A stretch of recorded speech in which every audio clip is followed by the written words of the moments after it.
वो वीडियो हम देखते ना तो हंसी आती है, और हंसी तो आपको भी आती होगी।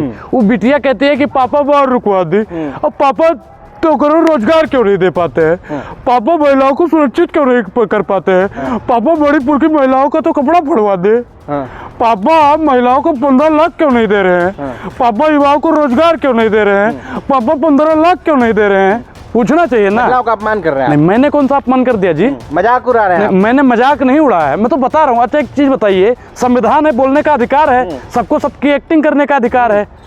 ओ दीदी, दीदी, ओए दीदी, वो महिलाओं का अपमान था या नहीं था? बताइए, अरे बोलो महाराज। अब वो तो कोर्ट न्यायालय तय करेगी, तो मैं एक इंसानियत के नाते बात कर रहा हूँ। इंसानियत के नाते अब बताइए, हमने, अब आप बता रहे हैं कि हम महिलाओं का अपमान कर रहे हैं। पापा बताओ कि बार रुकवा दी। अरे कौन सा बार रुकवा दिया? एक चीज बताइए कि देश में मणिपुर जल रहा है और प्रधानमंत्री नरेंद्र मोदी जी उसे नहीं रुकवा पा रहे हैं। यूक्रेन का युद्ध रुकवा देंगे? 2 देशों में युद्ध हो रहा था, मोदी जी ने फोन किया हुआ, रुक गई। हमारे लोगों को जी छोड़ दीजिए। बात तो सुधांशु त्रिवेदी ने भी बात की। एक चीज बताएं भाई, उनके प्रवक्ता हैं, उन्हीं का चैनल है, और जो बिटिया बोल रही थी उसका कनेक्शन अगर सही से जांच पड़ताल हो तो वो भी बीजेपी की सदस्य निकलेगी। तभी पापा वार रुकवा दी। पापा क्या क्या रुकवा दे हैं? पापा ने यहाँ पे विकास की रथ की पहिया को रुकवा दिया। पापा ने यहाँ पे पत्रकारों की टीआरपी को रुकवा दिया। पापा ने देश के तमाम महिला को जिनको सुरक्षित करने की बात की थी वहीं पर रोक दिया, कोई नहीं सुरक्षित होगा। युवाओं के रोजगार को रोक दिया। सब कुछ रोकने का ही तो काम किया है प्रधानमंत्री नरेंद्र मोदी जी ने। 400 पार होंगे कि नहीं? देखिए, भारतीय जनता पार्टी किन बेसिस पर 400 पार होगी, पहले ये जानना बहुत जरूरी है। प्रधानमंत्री नरेंद्र मोदी जी आए थे, भाइयों बहनों, मित्रों मित्रों, बहुत हुई महंगाई की मार, अब की बार भाजपा सरकार को जनता ने जिता दिया। भाइयों बहनों मित्रों, बहुत हुआ युवाओं पर अत्याचार, अब की बार भाजपा सरकार, युवाओं ने वोट दे दिया। भाइयों बहनों मित्रों, बहुत हुआ किसानों पर अत्याचार, अब की बार भाजपा सरकार, किसानों ने वोट दे दिया। अब भारतीय जनता पार्टी किन बेसिस पर चुनाव लड़ेगी? क्योंकि किसी के साथ में मोदी जी ने भला करने का काम नहीं किया है। यूपी में 80 में 80 सीट जीत रही है बीजेपी, कह रहे हैं। देखिए, डबल इंजन की सरकार, मतलब 2 लोगों के व्यापार, 2 खरीदेगा 2 बेचेगा। अब वहाँ पे 80 में 80 सीट ही नहीं लाएंगे। अखिलेश यादव जी ने जैसे एक नारा दिया था कि 80 हराओ भाजपा भगाओ, तो इस बार 80 हार रहे हैं। वो तो 120 बोले थे बिहार में, तो 40 पटना का और 80 यहाँ का। बिहार का 40 हराओ और यूपी का 80 हराओ और भाजपा भगाओ। तो भाजपा सर इस समय बिल्कुल हारती हुई नजर आ रही है। जो आपने देखा होगा बीजेपी का जो सर्वे आया है उसमें 180 और है शक हो रहा है।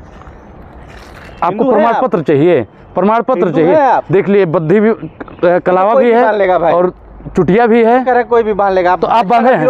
आप बांधे हैं? आपके सिखा है आपके पास? सिखा है? बद्धी बांधे हुए हैं? अरे बद्धी दिख नहीं रहा है। सिखा है? ये तो काला धागा बांध लिया, नजर तो कोई भी बांध लेता है। फिर वही तो नहीं है, कलावा है, बद्धी है, कोई भी बांध लेता है। कोई भी बांध लेता है। आप कितना बांध लगाए हैं? आप नहीं, आप लगाए हैं नहीं? आप प्रमाण पत्र देंगे? कौन दलाल हमसे प्रमाण पत्र लेगा? कौन दलाल पत्र लेगा हमसे प्रमाण? विरोध भगवा और क्या कर रहे हैं भाई? देखिए, बीजेपी का विरोध अगर ये पहन के करना है, हम भैया बीजेपी का विरोध बिल्कुल नहीं करते हैं। मैं बार बार बोलता हूँ, बीजेपी की नीतियों का विरोध हमारा लगातार चलता रहता है। देखिए अब ये क्या तमाशा है? तमाशा है ये तमाशा है। क्या करना चाह रहे हैं आप बताइए। देखिए, हमारे धमका रहे हैं बीजेपी वालों को। बीजेपी को हम कहे धमकाएंगे? बीजेपी वैसे ही डरी हुई है।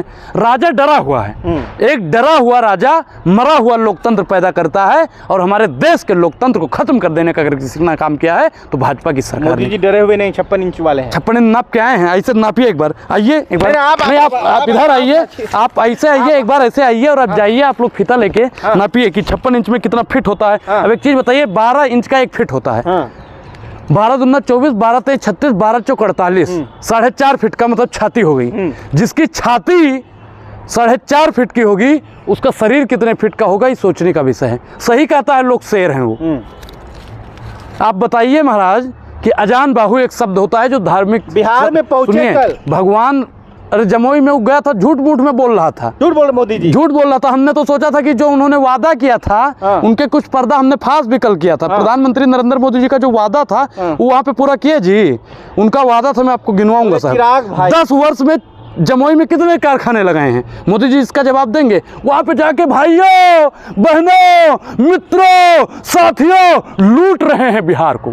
वो बिहार को लूट रहे हैं। और आपको याद होगा उन्होंने क्या कहा था, लालू जी पर भी तंज कसा था, बिहार को लूट लिया, हम बिहार को सोने की चिड़िया बना देंगे।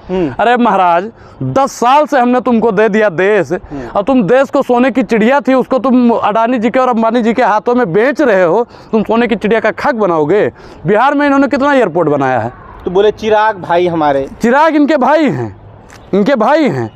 ये चुनाव के समय में बिहार जाते हैं और चुनाव जीत जाते हैं तो बिहार से इनका दूर दूर तक नाता नहीं होता है। जैसे एक कहावत है कि खिसियान बिलार खंभा नोचे। अरे मोदी जी शर्मा जाते हैं भाई। बिलार कौन है?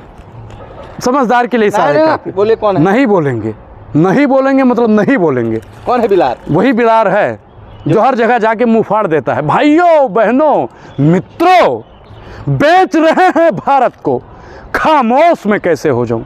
अरे भाई तुम तो खामोश हो ही गए हो। अडानी जी ने मुंह पे टेप तो लगा ही दिया है।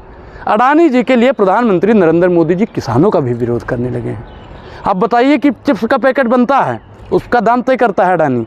बोतल वाड्रा अमेठी से चुनाव लड़ रहे हैं स्मृति के खिलाफ। देखिए बेहतर है, और स्मृति ईरानी जी को तगड़ा बात देंगे। हाँ तगड़ा बात देंगे स्मृति ईरानी जी। अब हम कह रहे हैं कि महाराज आप भी जाइए वहीं पे और जनता से पूछिए कि क्या 13 रुपए किलो चीनी मिल रही है। जनता से पूछिए। 30 कहाँ जाएंगे आप? बनारस भी आप जाएंगे, मंडी भी आप मैं भाई कहाँ जाएंगे? मंडी वाला तो हार रहा है चुनाव, आज अभी इसी वक्त में लिख के दे दूं। उसका तो जमानत भी जब्त हो रहा है। कंगना का जमानत जब्त। उससे एक बार पूछ लीजिएगा, उसको टेक करोगे ना कंगना को। ए कंगना रनौत जी, देश का पहला प्रधानमंत्री कौन है? हाँ बता दे। सुभाष चंद्र बोस रिश्तेदार लगते हैं जी आपकी, वही वाली मानसिकता आप लोग लेकर आए हैं। अब बताइए जिसको पहला प्रधानमंत्री नहीं पता है उसका खाक बनेगी संसद। खाक बदनाम कर रहे हैं आप। अरे मैं बन रहा हूँ। वो वीडियो वायरल होता है कि नहीं होता है भाई? हैं 2014 के बाद में सही रूप से आज़ादी मिली है। एक चीज़ बताइए, भगत सिंह गुलामी के लिए फांसी चढ़ गए थे, गांधी जी जेल 13 बार गए, गुलामी के लिए गए थे। बनारस जाएंगे आप? बिल्कुल, मैं बनारस भी जाऊंगा, मंडी भी जाऊंगा, अमेठी भी जाऊंगा। अमेठी में मुझे चीनी खरीदना है। मैं सोच रहा हूँ इस बार 1 बोरा चीनी खरीद लूँ, दिल्ली लेके आएंगे। दिल्ली लेकर आऊँगा और फिर यहाँ पे बेचूंगा। आइए हमारी दुकान पे खरीदिए, यहाँ पे सस्ती चीनी मिलती है। 13 रुपये या 46 रुपये किलो दिल्ली में मिलती है। 46 रुपये किलो वाली चीनी अब 26 रुपये में मौजूद है आपके पास में, आपके बाजार में, आपके कस्बे में। आइए और लूटिए और ले जाइए। डीजल पेट्रोल का दाम भी हमारे यहाँ 50 रुपये में मिलेगा, क्योंकि 30-35 रुपये में वहाँ से लाऊंगा तो यहाँ तो 50 रुपये में बेचना ही पड़ेगा भैया। सिर्फ और सिर्फ जुमला देने वाला अगर कोई काम करता है तो बीजेपी का लोग। बनारस जाएंगे तो कैसे प्रचार करेंगे? बनारस में? हाँ बनारस तो भैया हम पूरा पहले बनारस को गंगा जल से धुलवाएंगे। क्या है? अरे क्योंकि बनारस की गद्दी खाली होगी तो उसको गंगा जल से नहीं। 10 लाख वोट से जीत रहे हैं मोदी जी। 10 लाख वोट से जो जीत जाता है तो आप भारी भरकम महसूस करते हैं। आप उनसे सवाल नहीं पूछेंगे? 10 लाख के वोट वाले से सवाल पूछना चाहिए नहीं पूछना चाहिए? भाई इतना मैंडेट है, पूछना चाहिए, लेकिन बहुत बड़ी मैंडेट होती है 10 लाख। एक चीज़ बताइए, उसने एक श्लोक बोला था, लवणेन भुज्जम करके एक भाई था। मैं उस श्लोक को पूरा नहीं करना चाहता हूँ, क्योंकि मतलब किसी भी श्लोक को अगर गलत रूप से प्रस्तुत किया जाता है तो पाप लगता है, और जब पाप का घड़ा भर जाता है तो जब भगवान का डंडा पड़ता है तो उसमें से आवाज़ नहीं आती है। और बाकी तो वहाँ पे मलकरट का घाट है ही।